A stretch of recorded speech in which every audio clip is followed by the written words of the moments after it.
গল্পকরণে আজকে আমি শুরু করতে যাচ্ছি হেনরি রাইডার হ্যাগার্ডের লেখা গল্প মাই ওয়ার প্রতিশোধ। গল্পটি রূপান্তর করেছে ইসমাইল আরমান এবং গল্পটি প্রকাশ করেছে সেবা প্রকাশনী। গল্পটির পিডিএফ কপি দিয়ে আমাদেরকে সাহায্য করেছে আমাদের একজন নিয়মিত শ্রোতা এসকে রোহান। ধন্যবাদ আপনাকে। চলুন শুরু করি আজকে প্রথম পর্ব।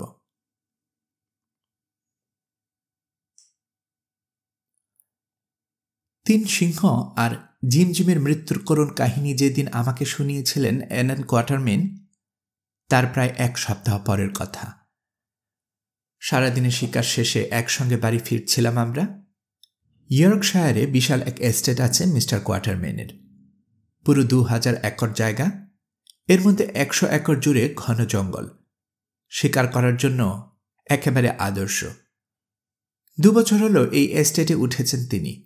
ইতিমধ্যে ঈর্ষণীয় পরিমাণ শিকার করে ফেলেছেন ভদ্রলোক ওই জঙ্গলে। অলরাউন্ড স্পোর্টসম্যান হলে যা হয় আর কি। শর্টগান আর 8 বোরের রাইফেল দুটোই সমান দক্ষতায় চালাতে জানেন তিনি। সেদিন 3 জন গিয়েছিলাম শিকারে, স্যার হেনরি কার্টিস, কোয়াটারমেন আর আমি। কিন্তু দুপুরে চলে যেতে হয়েছে স্যার হেনরিকে। এজেন্টের সঙ্গে দেখা করবেন, তারপর একটা খামার পরিদর্শন করবেন। ওখানে নাকি নতুন ছাউনি তৈরি করাতে হবে। ডিনারের সময় অবশ্যই ফিরে আসবেন বলে কথা দিয়েছেন। ক্যাপ্টেন গুডকেও সঙ্গে নিয়ে আসার কথা। বেইলি হল এখান থেকে মাত্র 2 মাইল দূরে। পাখি শিকার করতে গিয়েছিলাম আমরা। সেই হিসাবে সারাদিন অর্জন মন্দ হয়নি। মোট 27টা শিকার পেয়েছি, তার মধ্যে একটা বনমোরগ, বাকিগুলো তিতির পাখি। পুরো একটা ঝাঁকের দেখা পেয়েছিলাম, সেটাকে ধাওয়া করে শিকার করেছি। বাড়ি ফেরার পথে ঝোপঝাড়ে ভরা একটা ছোট্ট জংলা মতো জায়গা পড়ে। বনমোরগের আস্তানা, কদাচিৎ একটা দুটো ফ্রিজেন্ট পাখিও মেলে। ওখানে পৌঁছতেই থেমে দাঁড়ালেন কোয়াটারমেন। আমার দিকে ফিরে ভ্রু নাচালেন। কি বলেন, বাড়ি যাবার আগে আরেক দফা হয়ে যাবে নাকি? মৃদু হেসে সায় দিলাম প্রস্তাবে। লাঠিসোঁটা নিয়ে পিছু পিছু আসতে থাকা খানসামাকে ডাকলেন কোয়াটারমেন। নির্দেশ দিলেন ঝোপঝাড় পিটিয়ে পাখিগুলোকে বের করে আনতে। ঠিক আছে স্যার, বলল লোকটা।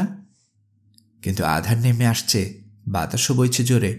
বনমোরগ যদি থাকে ওখানে, শিকার করা সহজ হবে না। গুলি লাগাতে পারবেন না। তোমার কাজ বনমোরগ বের করে আনা, জেফ্রিজ, বিরক্তি গলায় বললেন কোয়াটারমেন। শিকার নিয়ে কেউ তাকে উপদেশ দিক, সেটা মোটেই পছন্দ করেন না। গুলি করার চিন্তা আমাদের উপর ছেড়ে দাও। একটু মনক্ষুণ্ণ হয়ে পাশ ফিরল খানসামা। সহকারীকে নিয়ে রওনা হলো জংলার দিকে। নিচু গলায় তাকে বলতে শুনলাম, মনে ভালো শিকারী, তাতে সন্দেহ নেই, কিন্তু এই আলোয় যদি একটা বনমোরগও মারতে পারেন, নিজের নাম পাল্টে ফেলব আমি। কোয়াটারমেনও সম্ভবত শুনতে পেয়েছেন কথাটা, কিন্তু কোনো রকম প্রতিক্রিয়া দেখালেন না। নির্বিকার রইলেন। বাতাস বেড়ে যাচ্ছে প্রতি মুহূর্তে। খানসামা আর ওর সহকারী যখন জংলার ভেতরে লাঠি চালাতে শুরু করল, তখন রীতিমতো শোঁসো হাওয়া বইছে। জংলার ডান কোনায় অবস্থান নিয়েছে আমি। কোয়াটারমেন দাঁড়িয়েছিলেন বায়ে, আমার কাছ থেকে প্রায় 40 কদম দূরে। হঠাৎ একটা বুড়ো ফ্রিজান্ট বেরিয়ে এলো আমার দিকে। পালক ফুলিয়ে রেখেছে আতঙ্কে। গুলি ছুড়লাম, কিন্তু প্রথম ব্যারেলের বুলেট লক্ষ্য ভেদে ব্যর্থ হল। তাড়াতাড়ি দ্বিতীয় ব্যারেলও খালি করলাম। এইবার পারলাম লাগাতে। মন খুশি হয়ে গেল। শটটা কঠিন ছিল। আর চোখে কোয়াটারমেনের দিকে তাকালাম। তিনি মাথা ঝাঁকিয়ে মৌন প্রশংসা করলেন আমার শুটিংয়ের। আত্মতুষ্টির সময় পেলাম না বেশি। ঝোপঝাড়ের আড়াল থেকে লাঠি চালানোর আওয়াজ ভেসে আসছে।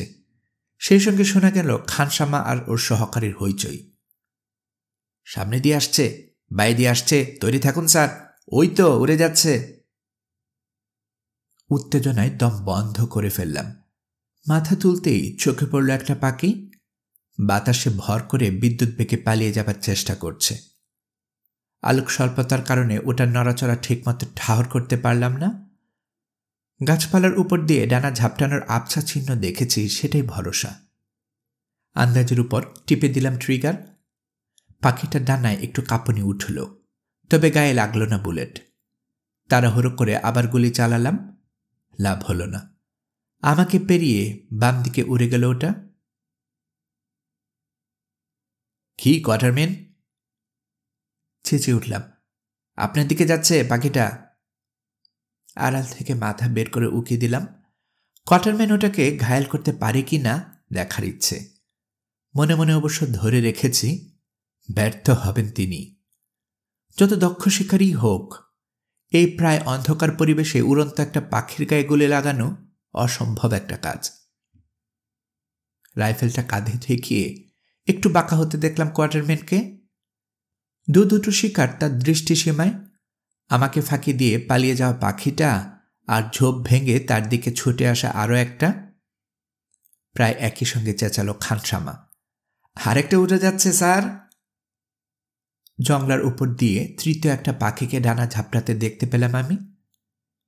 এরপর যা ঘটল তাকে কেবল জাদুর সঙ্গে তুলনা করা যেতে পারে। এমন চমৎকার শুটিং আমি জীবনে কখনো দেখিনি। প্রথম পাখিটা নিচু হয়ে উঠছিল, বড় একটা ঝোপের দিকে ছুটেছে। মাত্র 10 গজ দূরে ওটা, ঢুকে পড়তে পারলে বেঁচে যাবে। ওটার দিকেই আগে গুলি ছুড়লেন কোয়ার্টারম্যান। বাজের মতো দৃষ্টি না থাকলে দুরূহ ওই শট তিনি নিতে পারবেন না। অথচ তিনি নিলেন, খতম করলেন পাখিটাকে। ফলাফল দেখার অপেক্ষা করলেন না, পর মুহূর্তে ঝট করে বন্দুকটার নল ঘোরালেন। 45 গজ দূরে থেকে ঘায়েল করলেন দ্বিতীয় পাখিটাকে। ওখানেই শেষ নয়, তৃতীয়টার পেছনে লাগলেন। এরপর মাথার প্রায় উপরে চলে এসেছে ওটা, 100 ফুট উচ্চতায় উড়ে যাচ্ছে। রাইফেল প্রায় খাড়া করে ফেললেন কোয়ার্টারম্যান। চোখের পলকে ঘটে গেল অনেক কিছু। এক নজরে শিকারের অবস্থান দেখে নিলেন তিনি। বায়ুপ্রবাহের মাঝে কিভাবে গুলি ছুড়বেন হিসেব করে ফেললেন। একই সঙ্গে ডান ব্যারেলের খালি কার্তুজটা ফেলে দিয়ে নতুন একটা ভরে নিলেন। ততক্ষণে 50 গজ এগিয়ে গেছে পাখিটা। আঠার মতো ওটার পিছু পিছু রাইফেলের নল ঘোরালেন কোয়ার্টারম্যান। একটা চোখ বন্ধ করে টিপে দিলেন ট্রিগার। বজ্রপাতের মতো আওয়াজ হলো। পাখিটার পালক আর রক্ত ছিটকাতে দেখলাম। বুলেটের ধাক্কায় কিছু দূর চলে গেল ওটা, তারপর ভারী পাথরের মতো আছড়ে পড়ল শখানেক গজ দূরে। চমৎকার শুটিং। ছুটে গিয়ে অভিনন্দন জানালাম। মিস্টার কোয়ার্টারম্যান, সবসময় এভাবেই শুটিং করেন নাকি আপনি? মৃদু হাসি ফুটল দুর্ধর্ষ শিকারীর মুখে। বললেন, সত্যি বলতে কি, শেষবার যখন এত দ্রুত 3টি গুলি ছুটতে হয়েছিল তখন পাখি না, আর বড় শিকার অপেক্ষা করছিল আমার সামনে। হাতি, পাগলা হাতি। 3 গুলিতে 3টেকেই খতম করেছিলাম। তবে ব্যাপারটা অন্যরকমও হতে পারত। আরেকটু হলে ওরা আমাকেই খতম করে দিচ্ছিল। কৌতূহল অনুভব করলাম ঘটনাটা জানার জন্য, কিন্তু সুযোগ পেলাম না। জংলা থেকে বেরিয়ে এসেছে খানসামা।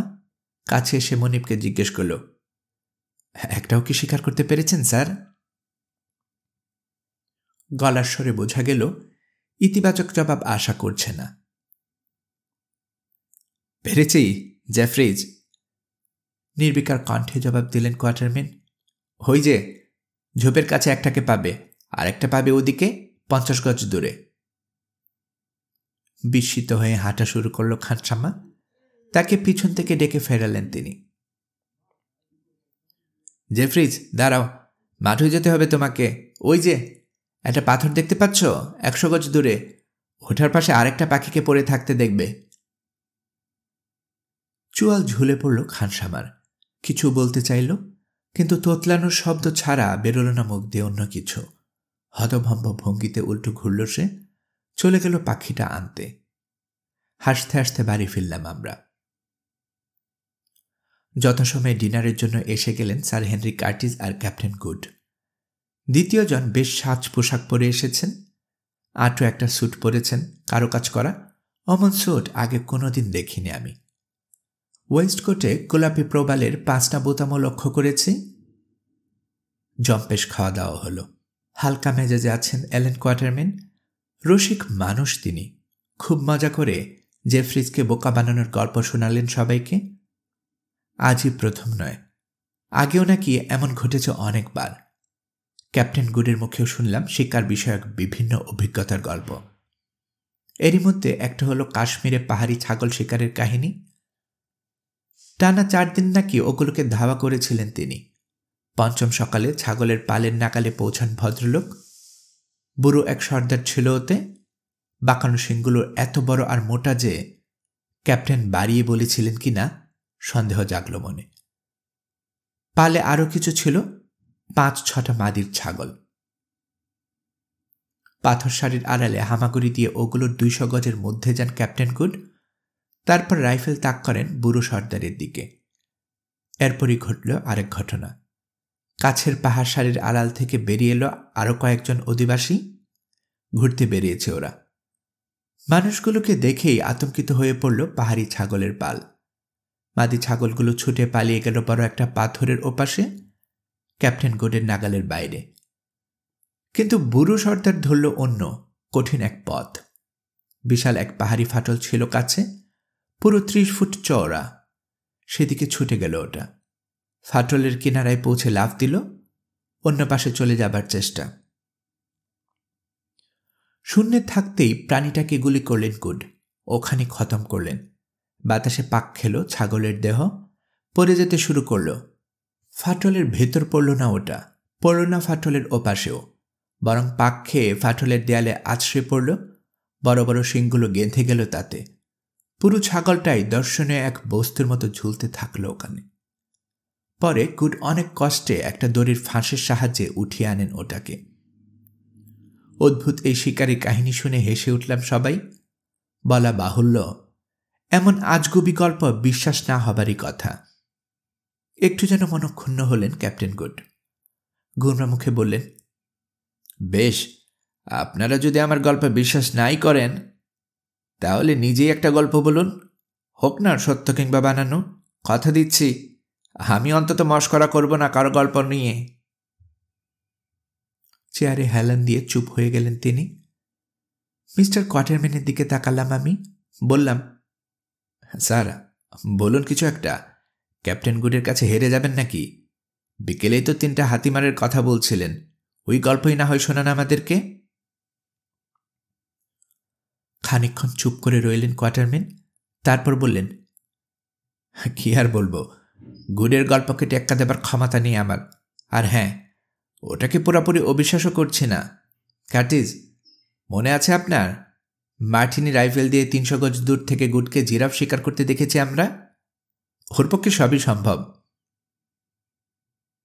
কোয়াটারম্যানের কথা শুনে একটু উজ্জ্বল হলো ক্যাপ্টেন গুডের দৃষ্টি। হাসলেন কোয়াটারম্যান, উঠে দাঁড়িয়ে পাইপ ধরালেন, তারপর পায়াচারি করতে করতে বললেন, যাই হোক, আপনারা যদি চান তাহলে আরেকটা গল্প শোনাতে পারি আমি।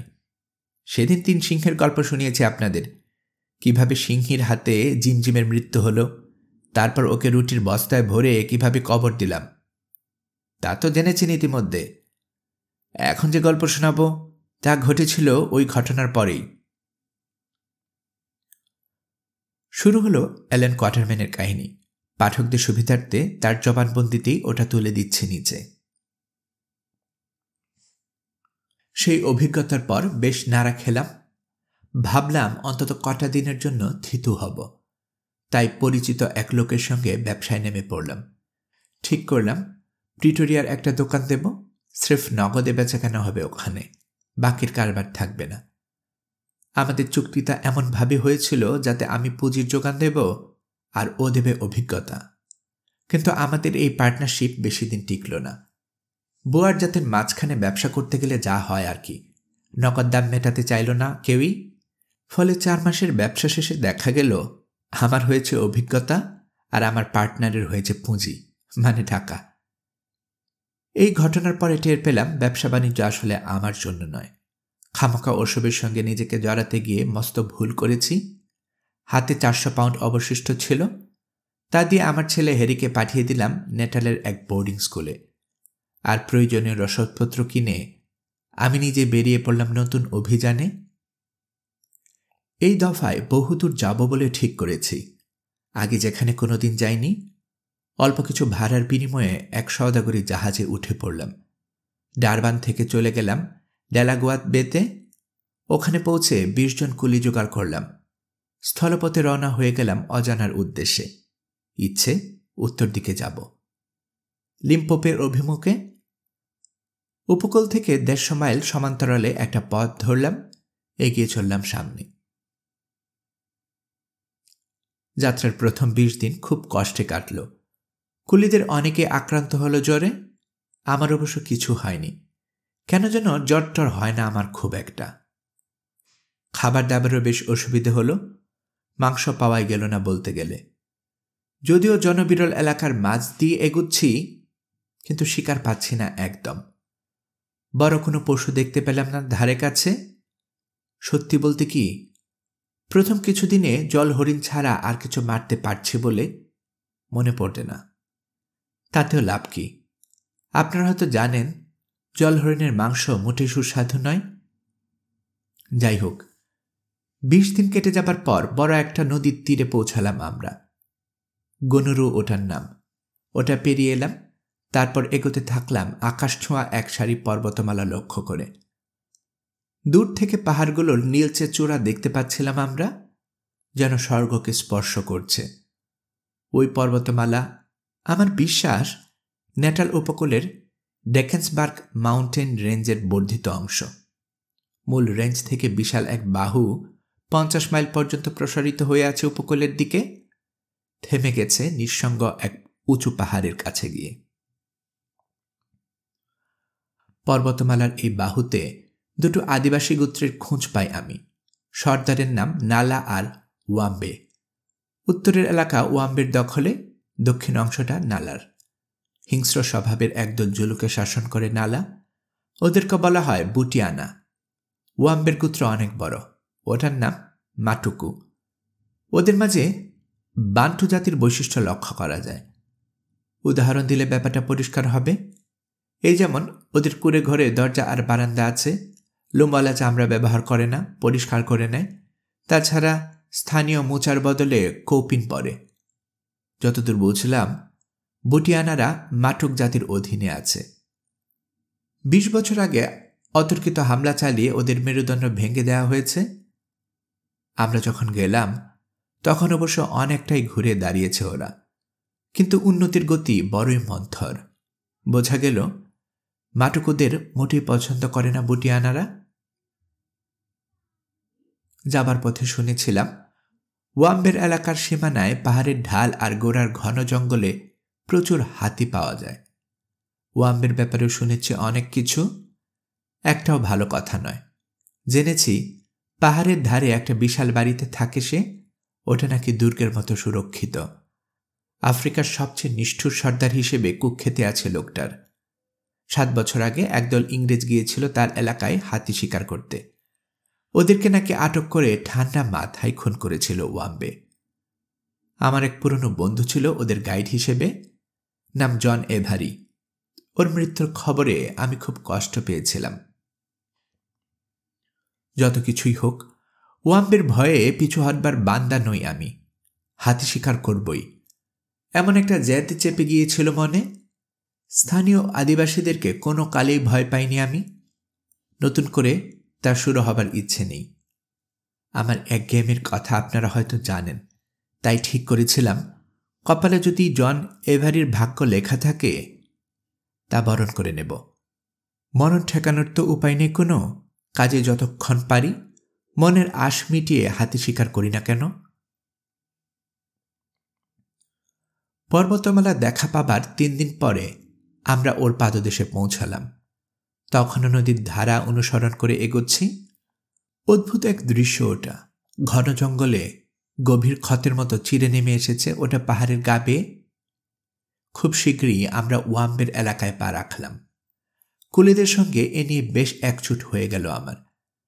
মাটুকেদের সীমানায় পৌঁছানোর সঙ্গে সঙ্গে থেমে গেল ওরা। মালপত্র নামিয়ে রেখে বসে পড়ল মাটিতে, আর এক পাও এগোতে রাজি নয়। আমিও বসলাম ওদের সঙ্গে। যুক্তিতর্ক দিয়ে বোঝাবার চেষ্টা করলাম অশিক্ষিত লোকগুলোকে। ওয়াম্বেকে ভয় পাবার কিছু নেই। আর মৃত্যু, সে তো অবধারিত এক ভাগ্য সবার জন্য। যেখানে যার মৃত্যু লেখা আছে সেখানেই হবে, তাকে এড়াবার কোনো উপায় নেই। তাহলে কেন কাপুরুষের মতো পিছিয়ে যাওয়া? বলা বাহুল্য, আমার যুক্তির কোনো ইতিবাচক প্রভাব পড়ল না ওদের উপর, বরং একযোগে বলল, দেবতাদের দয়ায় এখনো আস্ত আছি আমরা, কিন্তু বিনা অনুমতিতে যদি ওয়াম্বের মাটিতে পা রাখি তাহলে ঝরে পড়া পাতার দশা হবে সবার, নির্ঘাত মারা যাব। আপনার ভাষায় ওটা আমাদের ভাগ্যে লেখা থাকতে পারে, তাই বলে জেনে শুনে অমন ভাগ্যকে বরণ করে নেবার ইচ্ছে আমাদের নেই। অন্তত এটুকু তো জানি, ওয়াম্বের দেশে না ঢুকলে অমন ভাগ্যকে এড়ানো যায়। কুলির সর্দারের নাম গুবো। ওর দিকে তাকালাম আমি, জিজ্ঞেস করলাম, তাহলে তোমরা কি করতে চাও? আমরা উপকূলে ফিরে যেতে চাই মাকুমাজান, রুক্ষ গলায় বলল গুবো। তাই? বাঁকা সুরে বললাম আমি। মেজাজ খিঁচড়ে গেছে ওদের কথাবার্তা শুনে। শোনো গুবো, একটা নিশ্চয়তা দিতে পারি, তুমি এবং তোমার সঙ্গের আরও 4 জন কোনোদিনই পৌঁছতে পারবে না উপকূলে। কেন জানো? অর্থপূর্ণ ভঙ্গিতে একটা রিপিটিং রাইফেল তুলে নিলাম হাতে, একটা গাছের গায়ে হেলান দিয়ে বসলাম। নাশতা সেরেছি একটু আগে, পেটে খিদে নেই, তাই সারাদিন বসে থাকতে পারবো না এখানে। তোমরা যদি এক চুল নড়ো, এক কদমও বাড়াও চলে যাবার জন্যে, তাহলে গুলি চালাবো আমি। জানো তো, আমার নিশানা কখনো ব্যর্থ হয় না। হাতে ধরা বর্ষার গায়ে আঙ্গুল বোলালো গোবো। কপাল ভালো, আমার সবকটা রাইফেল গাছের গোড়ায় জোর করা রাখা হয়েছে। ওদিকে তাকালো চকিতের জন্য, তারপর উল্টে ঘুরল ধীরে ধীরে। মৃদু গঞ্জন উঠল বাকি কুলিদের মাঝে। সবার চোখে সেটে রয়েছে আমাদের দুজনের উপর। উঠে দাঁড়িয়ে গোবর দিকে রাইফেল তাক করলাম আমি। খেয়াল করলাম চেহারায় দুঃসাহস ফুটিয়ে রাখলেও ভেতরে ভেতরে শঙ্কিত হয়ে আছে লোকটা। উল্টো ঘুরে হাঁটতে শুরু করলো বটে, কিন্তু ক্ষণে ক্ষণে ঘাড় ফিরিয়ে দেখে নিচ্ছে আমাকে। ওকে 20 গজ যেতে দিলাম আমি। তারপরেই জলদ গম্ভীর কণ্ঠে বললাম, গোবো, ফিরে এসো, নইলে গুলি চালাতে বাধ্য হব আমি। বলতে দ্বিধা নেই, খুবই ভয়ঙ্কর একটা হুমকি দিচ্ছি আমি। সত্যিকার অর্থে গুবো বা অন্য কাউকে গুলি করার কোনো অধিকার নেই আমার, বিশেষ করে ওরা যেহেতু প্রাণ বাঁচানোর জন্য পিছু হটতে চাইছে। কাউকে খুন করার ইচ্ছেও পোষণ করছি না, কিন্তু এটুকু বুঝতে পারছি পরিস্থিতি নিয়ন্ত্রণে রাখার জন্য কঠোর না হয়ে উপায় নেই কোনো। শেষ পর্যন্ত হয়তো গুলি চালাবো না, তবে সেটা ওদেরকে বুঝিয়ে দেয়া যাবে না। তাই হিংস্র সিংহের মতো দাঁড়িয়ে রইলাম আমি, নিষ্কম্প হাতে রাইফেল তাক করে রেখেছি গোবর পিঠে, গুলি করতে প্রস্তুত। কাজ হলো কৌশলটাতে। আমার হাব ভাব দেখে মনোবল হারিয়ে ফেলল কুলি সর্দার, পরাজয় স্বীকার করে নিল। গুলি করবেন না মালিক? আচমকা দুহাত তুলে উল্টো ঘুরল সে। আমি যাব আপনার সঙ্গে। জানতাম এ কথা বলবে, শান্ত কণ্ঠে বললাম ওকে, কারণ মানুষের মরণ শুধু ওয়াম্বের রাজত্বে নয়, বাইরেও ঘোরাফেরা করে। এরপর আর কোনো ঝামেলা পোহাতে হলো না। গোবো হলো কুলিদের নাটের গুরু, সে হার মানায়, বাকিরাও হার মানতে বাধ্য হল। শৃঙ্খলা ফিরে এলো দলের মাঝে। মাটুকুদের সীমানা অতিক্রম করলাম আমরা। পরদিন থেকে মহা আনন্দে নেমে পড়লাম হাতি শিকারে।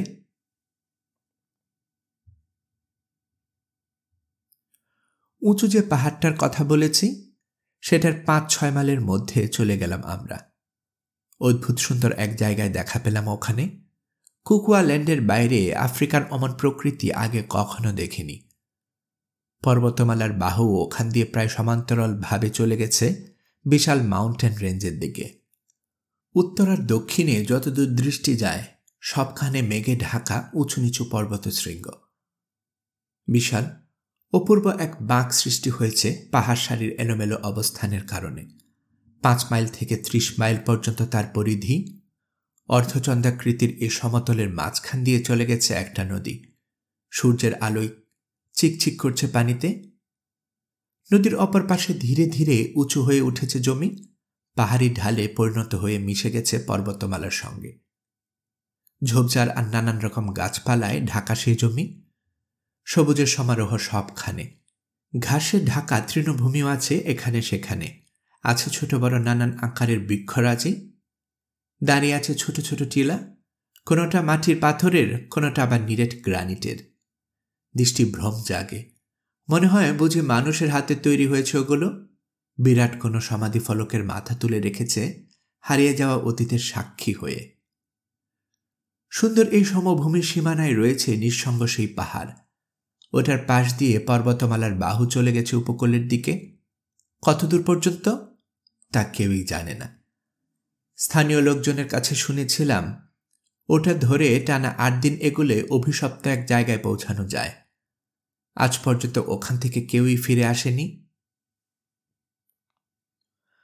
নদীর অন্য প্রান্তের কথা বলি এবার। ওই অংশটা জলাভূমিতে ঢাকা। এরপর রয়েছে ঘাসে ঢাকা সুন্দর অনেকখানি জায়গা। ওটা মিশেছে জঙ্গলের সীমানায় গিয়ে। সমতল থেকে প্রায় 1000 ফুট উঁচুতে শুরু হয়েছে এই জঙ্গল, প্রায় চূড়ার কাছাকাছি পর্যন্ত বিস্তৃত। বড় বড় প্রচুর গাছ আছে ওতে, বেশিরভাগই ইয়েলো উড প্রজাতির। কোনোটা এত লম্বা যে মগডালে বসে থাকা পাখিটা শটগানের রেঞ্জের মধ্যেই পাওয়া যাবে না।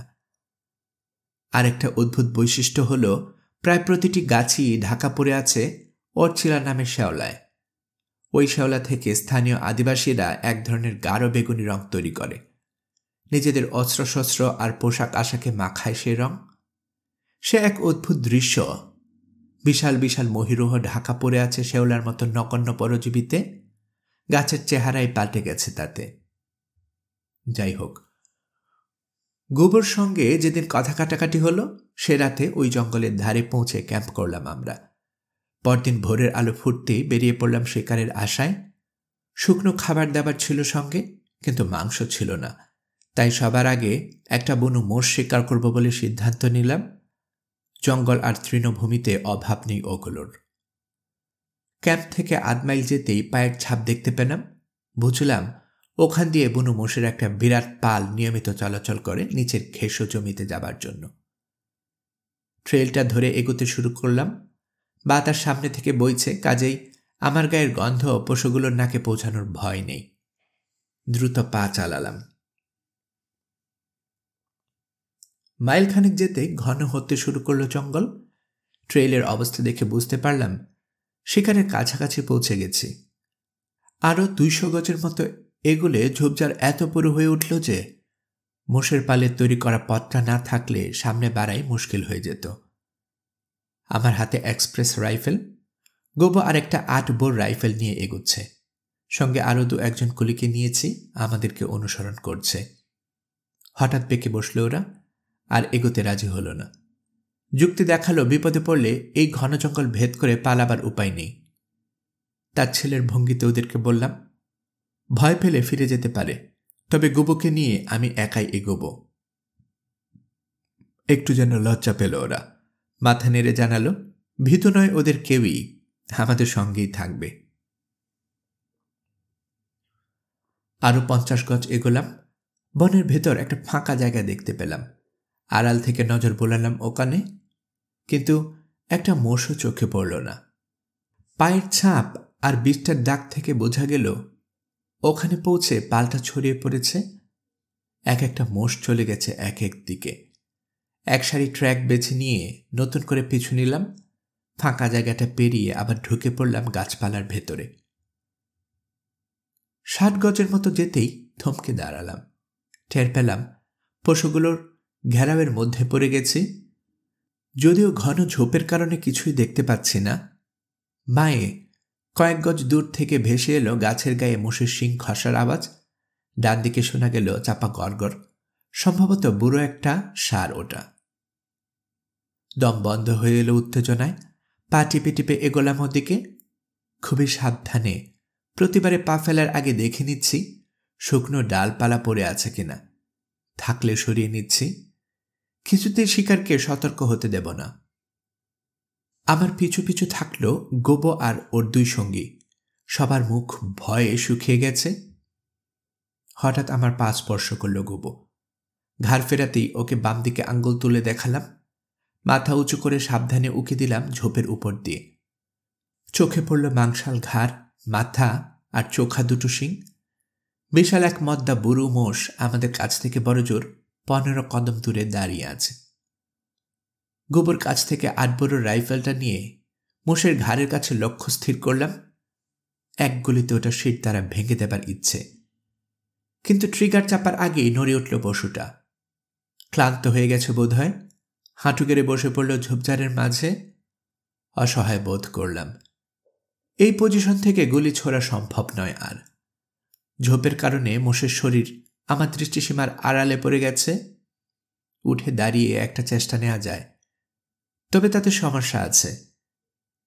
নিশানা ঠিক করার আগেই আমাকে দেখে ফেলতে পারে, পালিয়ে যেতে পারে, কিংবা ক্ষেপে গিয়ে হামলাও চালিয়ে বসতে পারে। কিছুই বলা যায় না। কিছুক্ষণ সিদ্ধান্তহীনতায় ভুগলাম। শেষে ভাবলাম অনন্তকাল বসে থাকবে না মোষটা, এক সময় না এক সময় ঠিকই উঠে দাঁড়াবে। তাই ধৈর্য ধরার সিদ্ধান্ত নিলাম। জুলুদের ভাষায় এ হলো বসে থাকার লড়াই। সঙ্গীদেরকে কথাটা জানিয়ে দিয়ে একটা গাছের গোড়ায় হেলান দিয়ে বসলাম। বাতাস উল্টো দিক থেকে বইছে বলে পাইপও ধরিয়ে ফেললাম। আয়েশ করে টান দিলাম তাতে। তামাকের গন্ধ পশুটার নাকে যাবার ভয় নেই। ধীরে ধীরে 15 মিনিট, 30 মিনিট, 45 মিনিট, মানে 1.25 ঘন্টা কেটে গেল। অস্থিরতা ভর করল মনে। কাহাতক আর চুপচাপ বসে থাকা যায়? এজন্য বিরক্তিকর কোনো একটা অপেরা দেখার মতো ব্যাপার। শুনতে পাচ্ছি আমাদের আশপাশে ঘোরাফেরা করছে মোষের পাল। ওগুলোর পিঠে আরাম করে বসে থাকা পাখির অবয়ব দেখছি কখনো কখনো, অথচ কিছু করতে পারছি না। বুড়ো মোষটাও কোনো সারা শব্দ নেই। ঘুমিয়ে পড়েছে কিনা কে জানে। শেষ পর্যন্ত অতিষ্ঠ হয়ে কিছু একটা ঘটিয়ে ফেলবো ভাবছি, তখনই মনোযোগ টুটে গেল অদ্ভুত এক আওয়াজ শুনে। প্রথমে ভাবলাম বুঝি কোনো মোষের জাবর কাটা শব্দ, কিন্তু পরক্ষণে বাতিল করে দিলাম সেই ধারণা। শব্দটা অনেক জোরে হচ্ছে। এত জোরে জাবর কাটে না কোনো মোষ। নড়ে উঠলাম। ঝোপঝাড়ের পাতা সরিয়ে উকি দিলাম শব্দের উৎসের দিকে। ঠিকমতো দেখতে পেলাম না কিছু। একবারের জন্য মনে হলো 50 গজ দূরে ধূসর রঙের কি যেন একটা নড়ে উঠল, কিন্তু নিশ্চিত হতে পারলাম না। অদ্ভুত শব্দটা বেড়ে গেল আরো, তবে উপায়ান্তর না দেখে অগ্রাহ্য করলাম ওটাকে। মনোযোগ ফেরালাম আবার আমার বুড়ো মোষের দিকে। হঠাৎ পরিস্থিতি বদলে গেল। খুব কাছ থেকে প্রচণ্ড এক ফুসফুসানি ভেসে এলো। বড়জোর 30-40 গজ দূরে হবে। পর মুহূর্তে মাটিতে দ্রুত পদধ্বনি শুনলাম, যেন ভারী কোনো ট্রেন ছুটে আসছে আমাদের দিকে। ঝট করে ফিরলাম ওদিকে। ভাবলাম, সর্বনাশ, নিশ্চয়ই ওটা গন্ডারের পায়ের আওয়াজ। আমাদের গন্ধ পেয়ে গেছে, আসছে। অনুমানটা ভুল হবার কোনো কারণ নেই। শিকারের সন্ধান পেলে গন্ডার কী ধরনের শব্দ করে তা সম্ভবত আপনারা সবাই জানেন। যাই হোক, প্রতিক্রিয়া দেখাবার সময় পেলাম না। চোখের পলকে কাছে চলে এলো পায়ের আওয়াজ। তারপরে আমাদের সামনে 8 গজ দূরে ঝোপঝাড় ভেঙে বেরিয়ে এলো ভয়ঙ্কর প্রাণীটা।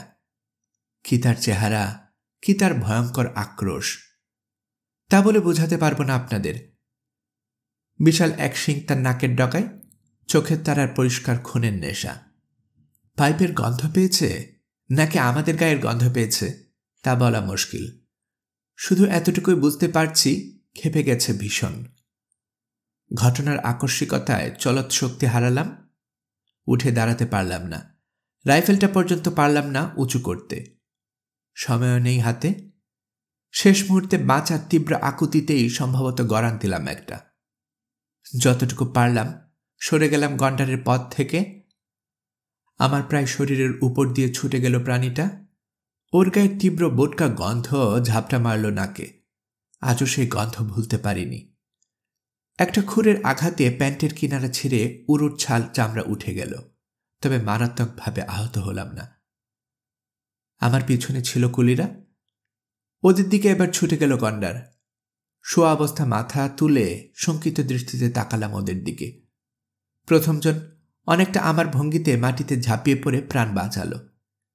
দ্বিতীয়জনকে দেখলাম পাগলের মতো চেঁচিয়ে উঠে ঝোপঝাড়ের মাঝখান দিয়ে দৌড় দিতে।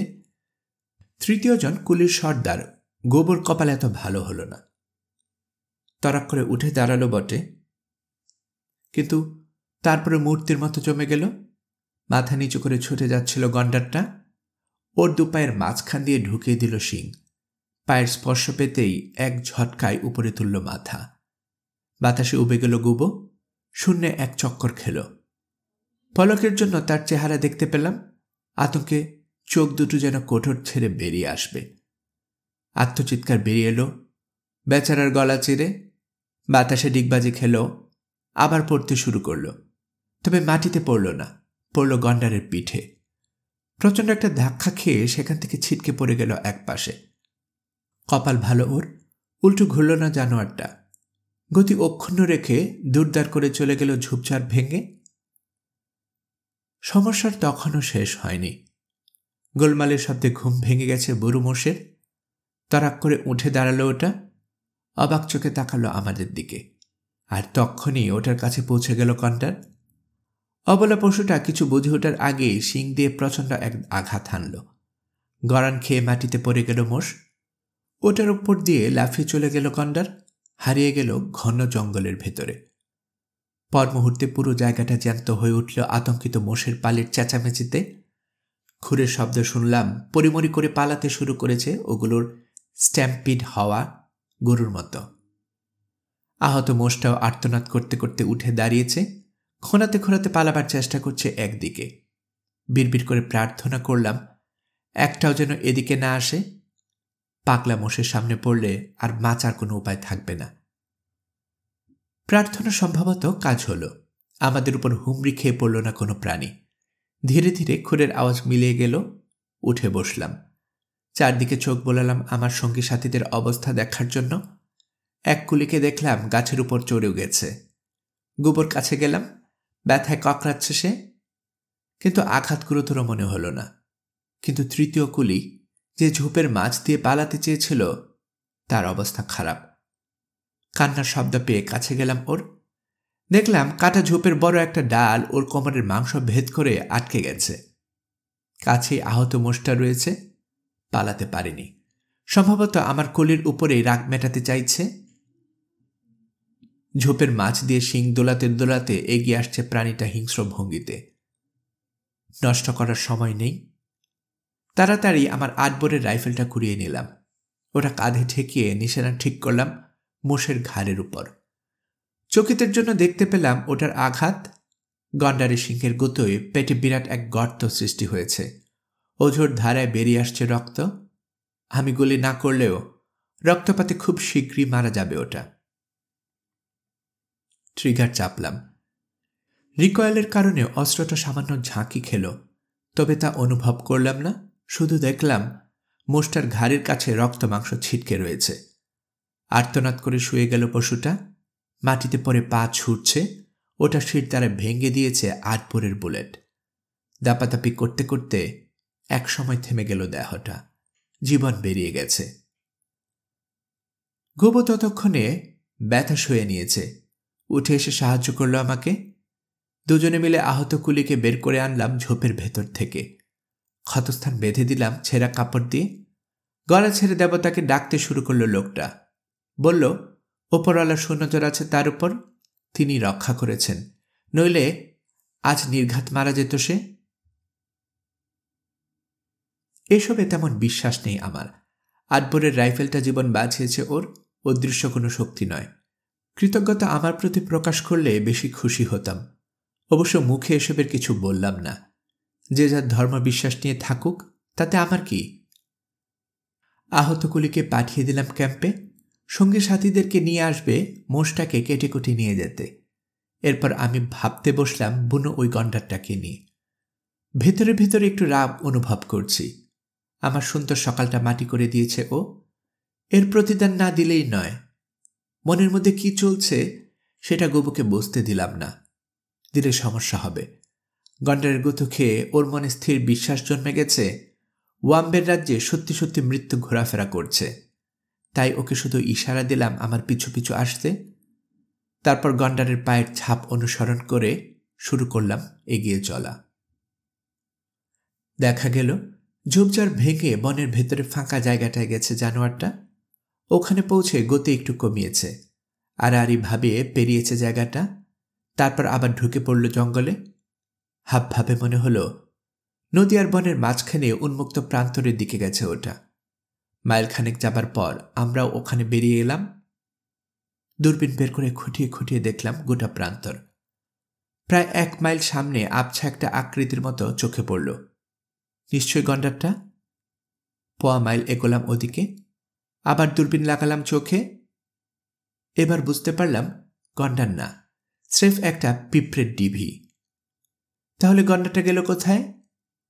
পায়ের ছাপ বলছে ধারে কাছে আছে ওটা, কিন্তু দেখতে পাচ্ছি না। সংখ্যা অনুভব করলাম আমাদের পিছন থেকে বাতাস বইছে। গন্ডার 1 মাইল পর্যন্ত গন্ধ শুকতে পারে। কোন মুহূর্তে ফের হামলা চালিয়ে বসে তার ঠিক নেই কোনো। কিন্তু এত সহজে হাল ছাড়ার পাত্র নই আমি। বাঁক একটা পথ ধরে মাইলখানেক এগোলাম। পিঁপড়ের ঢিবিটার উল্টো পাশে পৌঁছে আবারও জরিপ করলাম পুরো প্রান্তর। না, এখনো দেখা নেই আমার শিকারের। হতাশ হয়ে ফিরব বলে মনস্থির করলাম। পাহাড়ি কয়েকটা হরিণ দেখেছি, ওগুলোকে শিকার করব ভেবে পা বাড়াতে যাব, অমন সময় লম্বা ঘাসের আড়ালে নড়ে উঠল কি যেন। চোখ কচলে ওদিকে তাকাতে দেখতে পেলাম গন্ডারটাকে। পিঁপড়ের ঢিবি থেকে মোটামুটি 300 গজ দূরে শুয়েছিল ওটা। হঠাৎ উঠে দাঁড়িয়েছে। সর্বনাশ ভাবলাম আমি, আবার হামলা করবে নাকি? আশঙ্কাটা অমূলক প্রমাণিত হল। নিরাসক্ত দৃষ্টিতে আশপাশে তাকালো গন্ডার, একটু পায়চারি করল, তারপর আবার শুয়ে পড়ল ঘাসের আড়ালে। একটু দ্বিধায় পড়ে গেলাম। গন্ডারের দৃষ্টিশক্তি খুব খারাপ, হয়তো সেটা জানেন আপনারা, কিন্তু ওর ঘ্রাণ শক্তি অসম্ভব রকমের তীক্ষ্ণ। প্রকৃতির ভারসাম্য রক্ষার প্রচেষ্টা বলতে পারেন। চোখ যতটা খারাপ, প্রাণীটার নাক ততটাই ভালো। গন্ডার নিজেও এ ব্যাপারে জানে, তাই চোখের বদলে নাকের উপর বেশি নির্ভর করে। ঘুমানোর সময় মুখ রাখে বায়ুপ্রবাহের দিকে, যাতে শত্রু এলে আগে ভাগে টের পায়, আক্রমণ করতে পারে কিংবা সময় থাকতে পালিয়ে যেতে পারে। বাতাসের উল্টো দিক থেকে এগুলে কিছুটা সুবিধা পাওয়া যাবে। যদি শব্দ না করতে পারেন, রীতিমতো প্রাণীটার ঘাড়ে চড়ে বসতে পারবেন আপনি, কিন্তু সেক্ষেত্রেও ওর চোখে পড়া যাবার একটা সম্ভাবনা থাকে। এখন কথা হলো কোন দিক থেকে এগোব। শুধু সামনে বা পিছনের কথা ভাবলে চলবে না। দৃষ্টিসীমা সেই সঙ্গে রাইফেলের রেঞ্জের মধ্যে পেতে হবে ওকে। এমন পজিশনে পৌঁছতে হবে যেখান থেকে সুবিধাজনক জায়গায় গুলি লাগাতে পারি ওটার। অনেকক্ষণ ভাবনা চিন্তার পর পাশ থেকে এগোবো বলে সিদ্ধান্ত নিলাম। এতে গন্ডারের কাঁধে গুলি করা যাবে বলে মনে হলো। ইশারায় গুবোকে বুঝিয়ে দিলাম কি করতে চাই। তারপর 4 হাত পায়ে ভর দিয়ে হামাগুড়ি দিতে শুরু করলাম। আমার ঠিক পেছনে রইল গুবো, আর শেষে দ্বিতীয় গুলি। একে অন্যকে প্রায় ছুঁয়ে রেখে সামনে বাড়লাম আমরা। এতে সারিবদ্ধ থাকা যাবে। মোটামুটি 300 গজ পেরিয়ে এলাম নিরাপদে। এরপর দেখা দিল ঝামেলা। তৃণভোজী পশুরা প্রান্তরের এদিকটা এমনভাবে ঘাস খেয়ে ফেলেছে যে আড়াল পাবার উপায় নেই। হামাগুড়ি দেয়া গেল না আর। মাটিতে বুক মিশিয়ে দিয়ে সাপের মতো শরীর ঘষে ঘষে এগোতে হলো। রাইফেলটা ঝামেলা করল সবচেয়ে বেশি। ওটাকে মাটিতে রেখে ঠেলতে হচ্ছে। সঙ্গে অশিক্ষিত লোক দুটো আরেক আপদ। ভিতর ডিম এমনিতে, অথচ সতর্কতার কিছুই জানে না। মাটিতে বুক মিশিয়ে এগোতে কষ্ট হয় বলে বারবার শরীর উঁচু করে ফেলছে, বারবার পিছিয়ে ফিরে চোখ রাঙাতে হলো। শেষ রক্ষা হলো না আর। গন্ডারের 200 গজ মধ্যে পৌঁছতেই ফাঁস হয়ে গেল আমাদের উপস্থিতি। গোবো আর ওর সঙ্গীর ব্যামক্কা নড়াচড়ার আওয়াজে ডানা ঝাপটে উড়ে গেল কতগুলো পাখি। ওগুলো গন্ডারের পিঠে বসে চামড়ার ময়লার ঠোকরাচ্ছিল। ঝট করে পেছনে তাকালাম, চাপা গলায় বললাম, খবরদার নড়ো না এক চুলো। পর মুহূর্তে সামনের ঘাসে আলোড়ন লক্ষ্য করলাম। ধীরে ধীরে উঠে দাঁড়ালো গন্ডারটা। পাখিগুলোর আচরণে সন্দিহান হয়ে উঠেছে। কুঁতকুতে চোখ মেলে তাকাচ্ছে এদিক সেদিক। বিচলিত হয়ে পড়লেও ভয় পেলাম না। এতদূর থেকে আমাদের দেখতে পাবে না প্রাণীটা। ওটার চোখের দৃষ্টি খুবই দুর্বল। বাতাসও বইছে না আমাদের দিক থেকে। মরার মতো পড়ে থাকলেই হয়। তাই করলাম। বেশ কিছুটা সময় দাঁড়িয়ে রইল গন্ডার। তাকালো চারপাশে, নাক টানল গন্ধ পাবার আশায়, কিন্তু সফল হলো না। শেষ পর্যন্ত বসে পড়তে দেখলাম ওটাকে। পাখিগুলো ফিরে এসে আবার ওর পিঠে বসল। শুয়ে পড়েছে গন্ডার, কিন্তু বুঝতে পারছি একটা চোখ খোলা রেখে ঘুমাচ্ছে এখন প্রাণীটা। আমাদেরকে দেখতে না পেলেও সতর্ক হয়ে গেছে নির্ঘাত। ওকে চমকে দিয়ে কার্য উদ্ধার করা সম্ভব নয় আর। বিকল্প ভাবতে হলো। চারপাশে নজর বুলিয়ে দমে গেলাম। না, আর একটা পথও নেই যেখান দিয়ে নতুন করে অগ্রসর হওয়া যায়। আড়াল বলতে রয়েছে কেবল পিঁপড়ের ডিবিটা, কিন্তু ওটা বাতাসের উজানে। ওখানে আশ্রয় নিলে আমার গায়ের গন্ধ পেয়ে যাবে গন্ডারটা। রেঞ্জও অনেক বেশি হয়ে যায়, প্রায় 300 গজ। এত দূর থেকে ওটাকে ঘায়েল করা খুবই কঠিন। তবে 7 মাস ভেবে শেষ পর্যন্ত ডিবির পেছনে পজিশন নেব বলে ঠিক করলাম। ঝুঁকিপূর্ণ একটা কৌশল অবলম্বন করার ইচ্ছে। গন্ডারের দিকে আমি না, গন্ডারের গন্ধ পেয়ে আমার দিকে ছুটে আসুক। বন্দুকের নাকালের মধ্যে কি করতে চাই তা খুলে বললাম আমার সঙ্গীদেরকে। শুনে আঁতকে উঠল ওরা। আশ্বাস দিলাম ঝুঁকিটা আমি একাই নেব, ওদেরকে সঙ্গে যেতে হবে না। এ কথা শুনে কিছুটা স্বস্তি পেল দুজনে। বিড়বিড় করে প্রার্থনা করল গোবো, ওয়াম্বের দেশে ঘুরতে থাকা মৃত্যুর থাবা যেন না পড়ে আমার উপর। অন্যজন সুরে সুর মেলালো। আমার গায়ে হাত বুলিয়ে দিল ওরা। তারপর রওনা হয়ে গেল নিরাপদ আশ্রয়ের খোঁজে। পকেটে 8 ডজন বাড়তি কার্তুজ আর 8 বোরের রাইফেল নিয়ে আমিও পা বাড়ালাম। ঘুরপথে চলে এলাম পিঁপড়ের ডিবির পেছনে। শুয়ে পড়লাম মাটিতে। প্রচণ্ড রকম গরম পড়েছে। প্রখর সূর্যকিরণে ভাজা ভাজা হয়ে যাচ্ছে পিঠ। সারা গা বেয়ে নামছে ঘামের ধারা। প্রচণ্ড এক ঝলক ঠান্ডা বাতাস শরীর জুড়িয়ে গেল। আমাকে পেরিয়ে সামনের দিকে চলে গেল বায়ুপ্রবাহ। ক্ষণিকের জন্য আনমনা হয়ে গেলাম। ভাবলাম, মানুষের গন্ধ পশু পাখি এত প্রকটভাবে পায় কেন? সমস্যা কি আমাদের শরীরে নাকি নিঃশ্বাসে?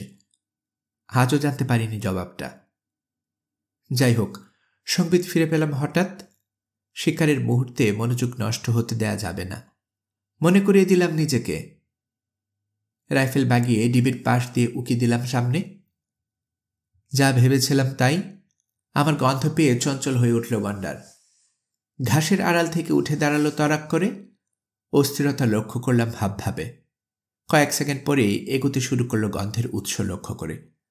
প্রথমে ধীর কদমে, তারপর দৌড়ে। প্রতি মুহূর্তে গতি বাড়ছে। মন্ত্রমুগ্ধের মতো চেয়ে রইলাম আমি। নিয়ন্ত্রণহীন পাগলা রেল ইঞ্জিনের মতো ভয়ানক বেগে আমার দিকে ছুটে আসছে গন্ডারটা। পায়ের আঘাতে কেঁপে উঠছে মাটি। চকিতের জন্য সন্দেহ জাগল, বোকামি করছে না তো? পাহাড় সম ওই মৃত্যুদূতের সামনে বুক পেতে দেয়া নিশ্চয়ই বুদ্ধিমানের কাজ হতে পারে না। মাথা ঝাঁকিয়ে তাড়াতাড়ি দূর করলাম চিন্তাটা।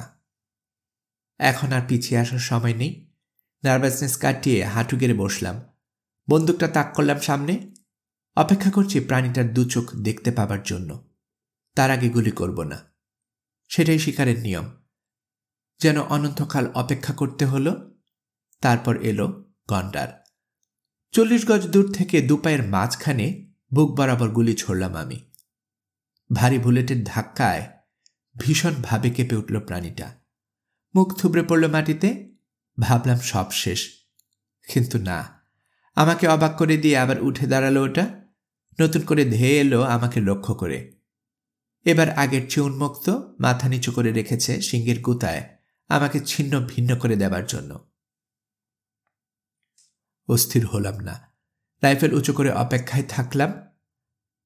বুকটা আরেকবার অরক্ষিত দেখলেই গুলি করব, কিন্তু গন্ডারটা মাথা নিচু করে রাখায় সে সুযোগ আর পেলাম না। 10 গজের মধ্যে চলে এলো ওটা। আর কোনো উপায় নাই দেখে ওটার মাথা বরাবর রাইফেলটা, বাম ব্যারেলটা খালি করলাম। হাহথম্বি। খুলিতেই ঢুকল না বুলেটটা। বাধা পেল গন্ডারের সিংহে। গোড়া থেকে 3 ইঞ্চি উপরে শিংটা দুটুকরো হয়ে গেল দেখলাম। একই সঙ্গে বুলেটটাও ছিটকে গেল আরেক দিকে। এরপর পরিস্থিতি ভয়ঙ্কর হয়ে উঠল। রাইফেল খালি হয়ে গেছে। রিলোড করার সময় নেই। গন্ডারও প্রায় ঘাড়ের উপর এসে পড়েছে। উপস্থিত বুদ্ধি কাজে লাগালাম। তাড়াতাড়ি সরে গেলাম এক পাশে। প্রাণীটা কাছে আসতেই প্রচণ্ড এক লাফ মারলাম পিঁপড়ের ডিবিতে। আকলা মাটি উড়ল বাতাসে। ক্ষণিকের জন্য অন্ধ হয়ে গেল গন্ডার। আমাকে দেখতে না পেয়ে অন্যদিকে ছুটে চলে গেল। সুযোগটা সদ্ব্যবহার করলাম আমি। ঝেড়ে দৌড় লাগালাম। না দৌড়ে কি উপায় আছে? খালি হাতে একটা গন্ডারের সঙ্গে পেরে ওঠার তো আর কোনো উপায় নেই। কিন্তু ধুলো সরে গেলে ওটাও ধাও করলো আমাকে। বুঝতে পারলাম কপালে খারাপে আছে। উন্মুক্ত গন্ডারকে দৌড়া হারাতে পারবো না কিছুতেই। মাথা ঠান্ডা রাখলাম। ছোটার গতি কমিয়ে রাইফেলটার ব্যারেলে খুললাম। খালি কার্তুজ দুটো ফেলে দিয়ে নতুন দুটো ভরে নিলাম। ব্যারেল আবার সিধে করতেই পেছনে ফুসফুসানি শুনলাম। গন্ডারটা আমার ৬-৭ গজের মধ্যে চলে এসেছে। মরিয়া হয়ে ঝট করে ঘুরে দাঁড়ালাম। রাইফেলটা কোমরের কাছে রেখেই টিপে দিলাম ট্রিগার। কপাল ভালো, এই দফা মাথা উঁচু করে রেখেছে প্রাণীটা।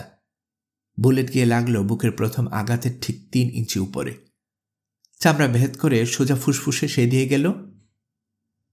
তাতে অবশ্য থামল না গন্ডার, ছুটে চলল। বিদ্যুৎ বেগে ডান দিকে ঝাঁপ দিয়ে ওটার পথ থেকে সরে গেলাম আমি। মাটিতে গড়ান দিয়ে আলতোভাবে তুলে আনলাম রাইফেল। প্রাণীটা আমাকে অতিক্রম করার সময় পাশ থেকে গুলি করলাম। এইবার পারলাম সঠিক জায়গাটা লাগাতে। কাঁধের পাশ দিয়ে হৃৎপিণ্ডে আঘাত হানল বুলেট। ছুটতে ছুটতে হুমড়ি খেয়ে পড়ল গন্ডার।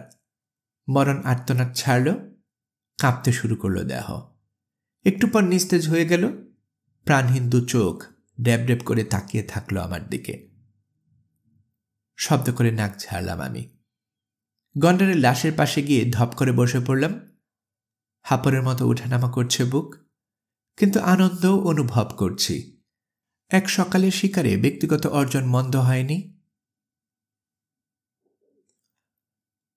গল্পকরণে এতক্ষণ আপনারা শুনছিলেন হেনরি রাইডার হ্যাগার্ডের লেখা গল্প মাইওয়ার প্রতিশোধ। আজকে প্রথম পর্ব আমি এখানেই শেষ করছি। আমি নিয়মিতভাবে গল্প পাঠ করে আপনাদেরকে শোনাচ্ছি। গল্প পাঠ যদি ভালো মনে করে থাকেন, আমার এই গল্পটি আপনার বন্ধুবান্ধব প্রিয়জন সবার কাছে শেয়ার করবেন, তাতে করে তারা এই গল্পটি শোনার সুযোগ পাবে। আপনারা ভালো থাকবেন সেই প্রত্যাশায় এখানে বিদায় নিচ্ছি।